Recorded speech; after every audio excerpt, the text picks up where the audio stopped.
सत्ता के इस महासंग्राम के लिए सभी राजनीतिक पार्टियों ने पूरी तरह कमर कस ली है। राष्ट्रीय स्वयंसेवक संघ के वरिष्ठ प्रचारक डॉक्टर इंद्रेश कुमार ने सहारा समय संवाददाता सुनील पंडित से खास बातचीत की और इस दौरान उन्होंने उत्तर प्रदेश से जुड़े मुद्दों पर खुलकर बातचीत की। हमारे साथ बातचीत करने के लिए मौजूद हैं राष्ट्रीय स्वयंसेवक संघ के वरिष्ठ प्रचारक और राष्ट्रीय मुस्लिम मंच के संरक्षक इंद्रेश कुमार जी।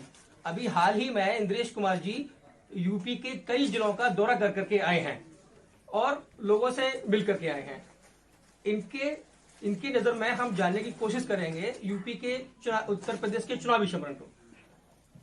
सर, उत्तर प्रदेश में अभी आप भ्रमण करके आए और उत्तर प्रदेश के सियासी समीकरण को लेकर के आप राष्ट्रीय मुस्लिम मंच के राष्ट्रीय संरक्षक हैं। क्या उत्तर प्रदेश का मुस्लिम भारतीय जनता पार्टी को उत्तर प्रदेश में वोट करेगा? ऐसा है,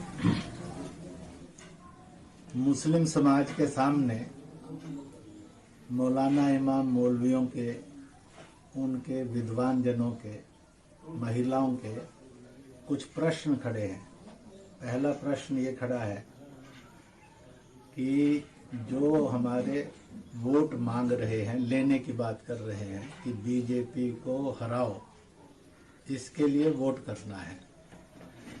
तो वो उनका प्रश्न है कि हम जब बीजेपी को हराएंगे तो एक तो पक्का हो गया कि हमने 70%, 80% और हुकूमत, समाज और हुकूमत से पक्की दुश्मनी कर ली।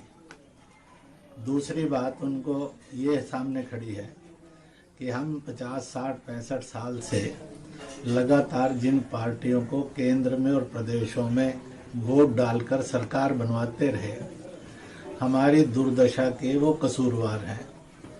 तो उनसे हमें मिला कुछ नहीं, तो मिला तो अनपढ़ता मिली, बेरोजगारी मिली, जलालत मिली, पिछड़ापन मिला, गंदी बस्तियां मिली।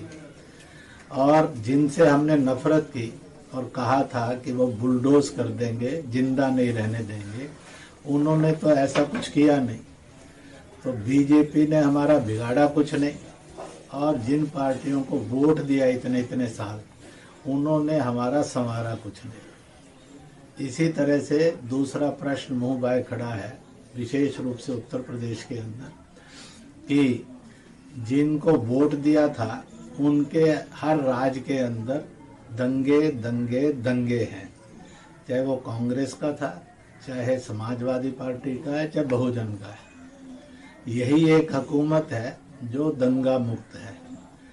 तो ये प्रश्न खड़ा है कि दंगों वाला समय चाहिए कि दंगा मुक्त सा चाहिए। के जरिए संघ, भाजपा संघ जो है सब समाज को जोड़ने का प्रयास कर रहा है और विरोधी दल जो है, जो अन्य दल हैं, वो दलित, अल्पसंख्यक, जाट, ये सब कह करके तोड़ने का प्रयास कर रहे हैं। इस विषय में आप क्या कहेंगे?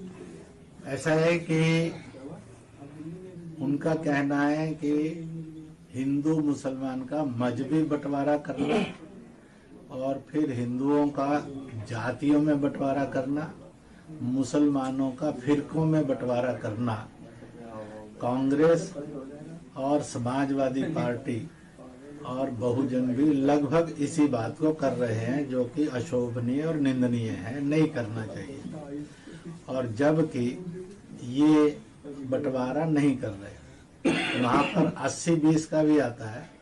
तो इसका एक एनालिसिस है कि लोग कहते हैं ये हिंदू मुस्लिम है या स्वर्ण अवर्ण है, परंतु सच तो ये है 80% है दंगा मुक्त, 20% है दंगा युक्त, 80% है अपराध और गुंडा से मुक्ति, और 20% है जो कहता है अपराध और गुंडा चलेगा।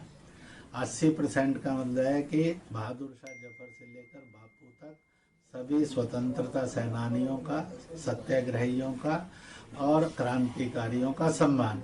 20% है कि सभी सत्याग्रहियों का, क्रांतिकारियों का और स्वतंत्रता सेनानियों का अपमान। 80% है बिजली मिलेगी, प्रतिदिन मिलेगी, 14, 15, 18 घंटे मिलेगी। 20% का मतलब है बिजली मुश्किल से मिलेगी। इसलिए यह जो बंटवारे की है, इसका एक और रोष जगह जगह दिखाई दिया। लोध कहता है, कुर्मी कहता है, मशहूर कहता है, और वाल्मीकि कहता है, रविदास या जाटव कहता है, जाट कहता है, त्यागी कहता है, गुर्जर कहता है, ब्राह्मण कहता है, बनिया कहता है कि हम भी हिंदू हैं। और हमें ये बांट कर हिंदू से अलग करने की जो साजिश रच रहे हैं, ये बहुत खतरनाक है और इस खतरे को वो भांप रहे हैं। एक रिएक्शन और भी बहुत साफ दिख रहा है, वो ये दिख रहा है कि इस समय जो पार्टियां मजहब के नाम पर, जात के नाम पर हमारे सामने तरह तरह की चीजें डाल रहे हैं, तो वह एक किस्म से उनसे जब सवाल पूछा कि आप मुसलमान को क्या मानते हैं, तो उन्होंने कहा वोट है आप। और जब बीजेपी से सवाल पूछा आप मुसलमान को क्या मानते हैं, उन्होंने कहा खुददार हिंदुस्तानी मानते हैं।